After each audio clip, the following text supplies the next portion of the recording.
अगर 4 भाइयों में 3 भाई रोजगार से हैं, एक भाई बेरोजगार है, तो वो मिलकर उसका ध्यान रखते हैं।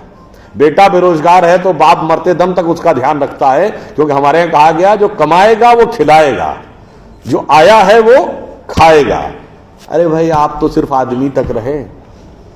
हमारी ये सोच इतनी व्यापक थी। मैंने कहा ना, झूठ के पुलंदे कैसे रखे गए। अगर आप लोगों से बहुत को ध्यान हो तो जब पितृपक्ष आता है, श्राद्ध पक्ष, जिसमें पूर्वजों के लिए किया जाता है, तो उस दिन, जिस दिन आप अपने पूर्वजों का तर्पण करते हैं, उस दिन क्या होता है, 3 खाने के हिस्से निकाल के रखे जाते हैं। किसके लिए? एक कुत्ते के लिए, एक कौवे के लिए और एक गाय के लिए। क्यों? हमारे यहां गाय देवतुल्य पशु माना गया है, हाईएस्ट पेडेस्टल पे है। कुत्ते को शमशान का के देवता भैरव का वाहन माना गया है, एंड ऑफ द लाइफ की तरफ दर्शाता है। और कौवा उस प्रकार की श्रेणी का जंतु है जो कि तमाम गंदगियों को साफ करता है। यानी हम सिंबॉलिकली ये कह रहे हैं कि अगर भगवान ने हमको सबसे developed creature of the earth और ऑफ द यूनिवर्स बनाया है, तो लोएस्ट से लेके हाईएस्ट तक हर आदमी का ख्याल रखना हमारा कर्तव्य है, हर जीव जंतु का ख्याल रखना हमारा कर्तव्य है। वो वहां तक पहुंचे नहीं पहुंचे। इसीलिए मैं कहता हूं कि सिस्टमेटिकली बैठकर आप लोगों के दिमागों में, हम लोगों के दिमागों में 2-2, 3-3 पीढ़ी से ऐसी चीजें बैठाई गई जिसके ठीक उलट थी। 1-2 उदाहरण और दूंगा। जैसा अब ये भी ममता जी ने बोला फिल्मों के बारे में, फिल्मों में भी आपने देखा, जैसे उन्होंने बताया, एक ऐसा सीरियलों में कैरेक्टर होगा। अब मैं एक दूसरी बात की तरफ आता हूं। आपने जितनी हिंदी फिल्में देखी होंगी, भाई मैंने तो हिंदी और इंग्लिश के अलावा नहीं देखी, एक आधा उर्दू की फिल्म ही देखी है, अन्य भाषाओं की तो फिल्में मैंने देखी नहीं है। मगर हर हिंदी फिल्म में शुद्ध हिंदी बोलने वाला कैरेक्टर या तो विलेन होगा या कॉमेडियन होगा। ये धीरे धीरे हमारे दिमाग में बैठ गया। हीरो क्या बोलेगा? 60, 70 और 80 के दशक तक उर्दू मिक्स्ड हिंदी बोलता था, पिछले 20 साल से इंग्लिश मिक्स्ड हिंदी बोलेगा। आप सबने वो गाना सुना होगा, विनोद खन्ना जी जिनकी डेथ हो गई, एक उनके ऊपर है जिसको कॉमेडियन गाना माना जाता है, प्रिय प्राणेश्वरी यदि आप हमें आदेश करें तो प्रेम का हम श्री गणेश करें। ये गाना क्या माना जाता था? कॉमेडी का। और एग्जैक्टली यही गाना, यही वर्ड्स का गाना, इब्तिदाए इश्क में हम सारी रात जागे अल्लाह जाने क्या होगा आगे, यह है अच्छा गाना। और इतना ही नहीं, जी हाल मुस्किन मुगम्बु रंजिश बहार हिजरा में सारा दिल है, इसमें दिल के अलावा कुछ समझ में आया नहीं। हिंदी के शब्द आ जाए, अरे साहब बड़ी कठिन हिंदी, बड़ी क्लिष्ट हिंदी कहां से ले आए, अगर साफ साफ उर्दू भी बोल दिया ये कहां ले आए, अंग्रेजी मिक्स्ड होना चाहिए। भाई अंग्रेजी मिक्स्ड होकर हम, देखिए ये सारी चीजें हम लोगों के दिमागों में बैठा ली जा रही हैं। हम कहां जा रहे हैं? एक छोटा सा उदाहरण आपको देता हूं। मैं किसी भाषा के प्रति सम्मान या असम्मान नहीं व्यक्त करना चाहता, एक तथ्य सामने रखना चाहता हूं।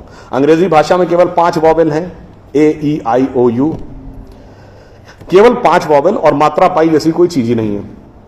इसलिए इसमें साइलेंट का भी प्रॉब्लम है और एक्सेंट का भी प्रॉब्लम है। एक कश्मीरी और पंजाबी जिस एक्सेंट में बोलता है, एक बिहारी जिस एक्सेंट में बोलता है, एक तमिल और केरलाई जिस एक्सेंट में बोलता है, उसमें भारी अंतर है। मगर जिन लैंग्वेजेस की फोनेटिक्स डाइवर्सिफाइड है, अब जैसे उसमें मैं एक एक्सट्रीम एग्जांपल देता हूं, संस्कृत। आप वैष्णो देवी के मंदिर जाइए या तिरुपति बालाजी के मंदिर, काशी विश्वनाथ या कामाख्या है, जब पुजारी मंत्र बोलना शुरू करता है, एक्सेंट में कभी डिफरेंस देखा है? वो भी तो उसी इलाके के हैं। क्यों?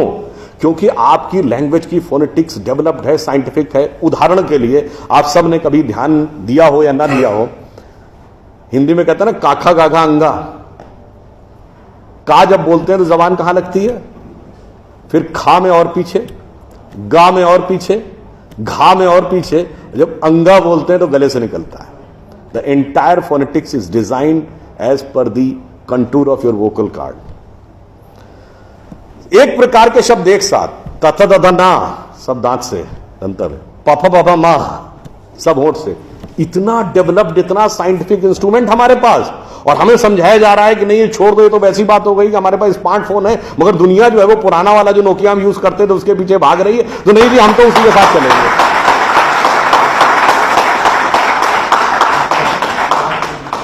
अंत में मैं एक बात और कहना चाहूंगा, हमें एक ये समझाया जाता है साइंटिफिक नहीं है, हम लोग साइंटिफिक नहीं है। साइंटिफिक एटीट्यूड से चलना चाहिए। मान लिया साहब, बिल्कुल साइंटिफिक एटीट्यूड से चलना चाहिए। मैं एक छोटी सी बात पूछना चाहता हूं। अभी एक विवाद आ गया, तो उस विवाद पर नहीं जाना चाहता। जो वो हज का सब्सिडी खत्म हुई तो कुंभ मेले का विषय आ गया।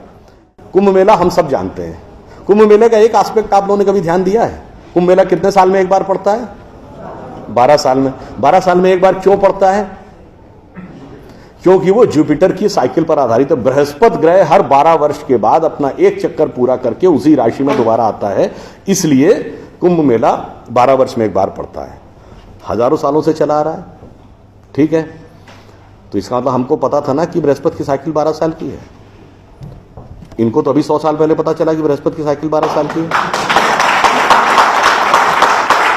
और उसके बाद हमको समझा दिया जाता है नहीं साहब हम अनसाइंटिफिक थे। अब आप एक और बड़ी मजेदार बात देख लीजिए। सूर्य ग्रहण और चंद्र ग्रहण पड़ता है तो उसका डेट और टाइम कौन तय करता है? सरकार घोषणा करती है ना, टीवी पे आता है, रेडियो पे आता है, अखबार में आता है। किस बेस पे आता है? नासा की फिजिकल ऑब्जर्वेटरी बताती है कि फलां तारीख को इतने बज के इतने मिनट पे सूर्य ग्रहण या चंद्र ग्रहण पड़ेगा, सोलर इक्लिप्स और ल्यूनर इक्लिप्स। मगर ये बताइए 1950 से पहले तो नासा की ऑब्जर्वेटरी नहीं थी। 1920 में जब अल्बर्ट आइंस्टीन ने रिलेटिविटी की थ्योरी दी, उससे पहले रिलेटिव मोशंस ऑफ प्लैनेट नहीं पता था। सॉरी, 1916 में। 1920 में एडविन हबल एक साइंटिस्ट हुए जिन्होंने एक्सपेंडिंग यूनिवर्स की थ्योरी दी, उससे पहले एक्सपेंशन ऑफ यूनिवर्स नहीं पता था। 1900 में मैक्स प्लैंक साइंटिस्ट हुए जिन्होंने लाइट की क्वांटम की थ्योरी दी, फोटॉन्स वाली, उससे पहले प्रोपोगेशन ऑफ लाइट ही नहीं पता था।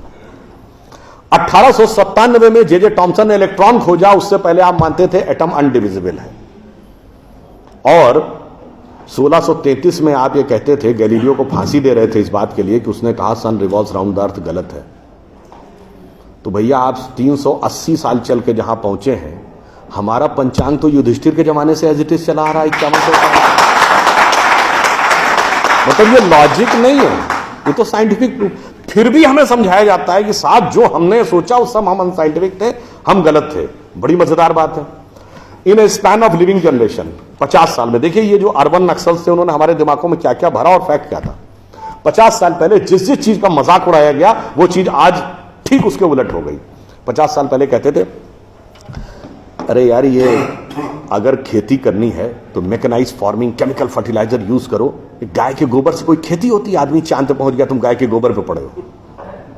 आज नहीं, ऑर्गेनिक फार्मिंग की तरफ जाओ। 50 साल पहले क्या कहते थे?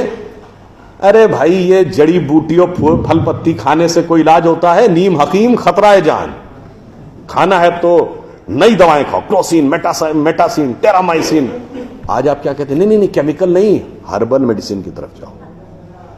ठीक, आज से केवल 50 साल पहले आप ये कहते थे, जब हम कहते थे पेड़ों की रक्षा करो, जंगल की रक्षा करो, पहाड़ की रक्षा करो, कहते थे this is the reminiscence of a primitive tribal civilisation. आज 1992 के रियो डी जेनेरो से लेकर 2009 के कोपेनहेगन से लेकर 2016 के पेरिस तक आप कहते हैं नेचर फ्रेंडली डेवलपमेंट करो।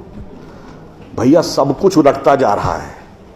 जो हमने कहा, जिसका आपने मजाक उड़ाया, वो सब कुछ सही होता जा रहा। अब मैं एक और बात कहूंगा जिसका कि बहुत मजाक उड़ाया गया, शायद हम लोग कभी ध्यान नहीं देते। भारत में यह कहा जाता था कि ज्ञान प्राप्त करना है तो ध्यान लगाओ। संत महात्मा जाके गुफा में ध्यान लगाते थे, पीर फकीर जाके कहते थे इल्हाम हो जाएगा। लोग कहते थे क्या बेवकूफ है, हाउ इज इट पॉसिबल? ऐसा कहीं हो सकता है क्या कि जाके ध्यान लगाया और ज्ञान प्राप्त हो गया? If you want to attain knowledge you must outreach, understand the things, meet the people, visit the place, like what Darwin has done. अब 50 साल बाद मैं आपसे पूछता हूं, आपको न्यूयॉर्क टाइम्स अखबार पढ़ना है तो दो रास्ते हैं। एक, यहां से दिल्ली से न्यूयॉर्क की फ्लाइट पकड़िए, 16 से 22 घंटे लगेंगे डिपेंडिंग अपॉन योर फ्लाइट, और आज का अखबार कल पढ़िए। और दूसरा है कि मोबाइल पे डाउनलोड करिए खट से और पढ़ लीजिए। क्यों?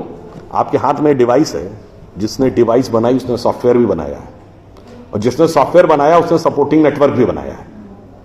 उसी ढंग से हमारा शरीर एक डिवाइस है, तो इसके अंदर मन, बुद्धि, चित्त, अहंकार और कॉन्शियसनेस एक सॉफ्टवेयर है और उसका कनेक्टिंग नेटवर्क भी है। बस नेटवर्क से कनेक्ट होना है और सब डाउनलोड है। और अंत में मैं एक उदाहरण दूंगा। सब कुछ कहा जाता था कि पैसे के कारण शोषण हुआ, इसलिए खड़े हो जाओ, लोगों के साथ भिड़ जाओ। हमारे यहां परंपरा में त्याग का महत्व था। हम आपसे पूछें, दो राजा बताइए जो सबसे बड़े महान माने गए भारतीय संस्कृति में, राजा राम और राजा हरिश्चंद्र। दोनों इसलिए कि त्याग किया, इसलिए नहीं कि बड़ा बड़ा इलाका अलेक्जेंडर द ग्रेट की तरह कब्जा कर लिया। अब मैं एक आपको उदाहरण देता हूं, वो त्याग कैसे समाज में रचा बसा था। हमारे पूज्य संतों में से एक हुए संत रविदास, काशी के रहने वाले थे। उनके पास भगवान राम की एक मूर्ति थी। काशी नरेश उनके पास गए, कहा जाता था इतनी सिद्ध मूर्ति है, आप कृपया इसे मुझे दे दीजिए। ऐसी मूर्ति राजा के पास होनी चाहिए राजभवन में, ना कि इसमें मैं इस मूर्ति के वेट का 10 गुना सोना आपको दे दूंगा। उन्होंने मना कर दिया। उन्होंने कहा जी इसके वेट का 100 गुना सोना दे दूंगा। उन्होंने मना कर दिया। तो राजा को थोड़ा क्रोध आ गया। उसने कहा ऐसा है रैदास जी, आज जिस झोपड़ी में रह रहे हैं इसमें जितना सोना आ सकता हो नीचे से ऊपर तक उतना भर लीजिए, उतना मैं आपको देने को तैयार हूं। तो एक बार उनकी पत्नी का मन आया कि भाई ऐसा बढ़िया ऑफर नहीं मिलेगा, अब हमें इस पर विचार कर लेना चाहिए। रैदास ने क्या जवाब दिया? एक मोरो राम नाम धन, एक मोरी आशा, ऊ धन आई है ई चले गई हैं, ना चाहे भगत रैदासा। मना कर दिया। रैदास जी क्या थे? वो जूते बनाते थे, आज की परिभाषा के अनुसार दलित थे। अब आप आइए, संत कबीर जुलाहा थे, आज की परिभाषा के अनुसार ओबीसी। जब उन्होंने, उनके बेटे ने भगवान के भजन के बजाय पैसा कमाना शुरू किया तो कबीर ने क्या कहा? उनके बेटे का नाम था कमाल। उन्होंने कहा बूढ़ा वंश कबीर का, उपजा पूत कमाल, और हरि का भजना छोड़ के घर ले आया माल। यानी उन्होंने उसको डिस्कार्ड किया। आप त्याग में रह के दिखाएंगे। अब आप आइए, मीराबाई राज परिवार की थी आज के हिसाब से, फॉरवर्ड। और उन्होंने क्या कहा? पायो जी मैंने राम रतन धन पायो, और जन्म जन्म की पूंजी पाई बाकी सबे लुटायो। उन्होंने भी पैसे की तरफ नहीं रहा। और अंत में ये सब एक ही कंटेम्परेरी है, तुलसीदास जिन्होंने रामचरितमानस लिखी, वो ब्राह्मण थे, फॉरवर्ड आज के जमाने के हिसाब से। कहा जाता अकबर उनके पास गए। अकबर ने कहा कि आप हमारे दरबार में आकर स्थान ग्रहण करिए, हम आपको 60,000 की मनसबदारी देंगे। उस जमाने में मनसबदारी एक रैंक होती थी। तो जैसे 40,000 की मनसबदारी वॉज मैक्सिमम, 60,000 का मतलब हुआ कि राजा के बाद सबसे बड़ा स्टेटस आपका होगा। तो तुलसी ने क्या जवाब दिया? हम तो सेवक राम के हियो धरो दरबार, हमारे तो हृदय में भगवान राम का दरबार धरा हुआ है। तुलसी का अब होएंगे नर के मनसबदार।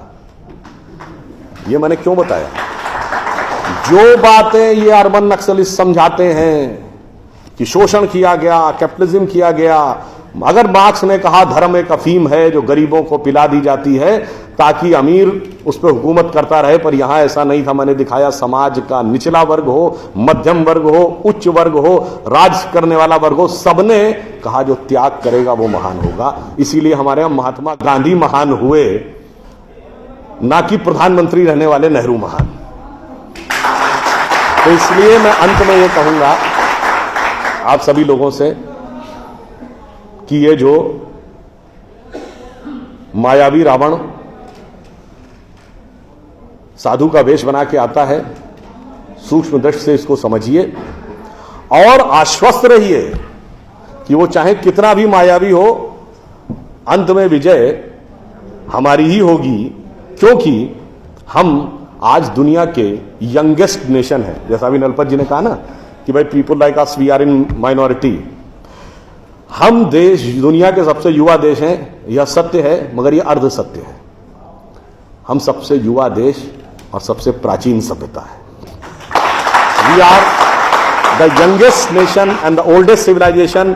तो एक गौरवशाली हमारा भूतकाल है और एक शानदार भविष्य है जो हमारी प्रतीक्षा कर रहा है। बस बीच के इस माया के प्रपंचों को से हम बचे रहें तो कहीं कोई संदेह नहीं। एक पंक्ति कहकर समाप्त करूंगा कि गौरवशाली था भूत, भविष्य भी महान है, अगर संभालें आप उसे जो वर्तमान है। धन्यवाद।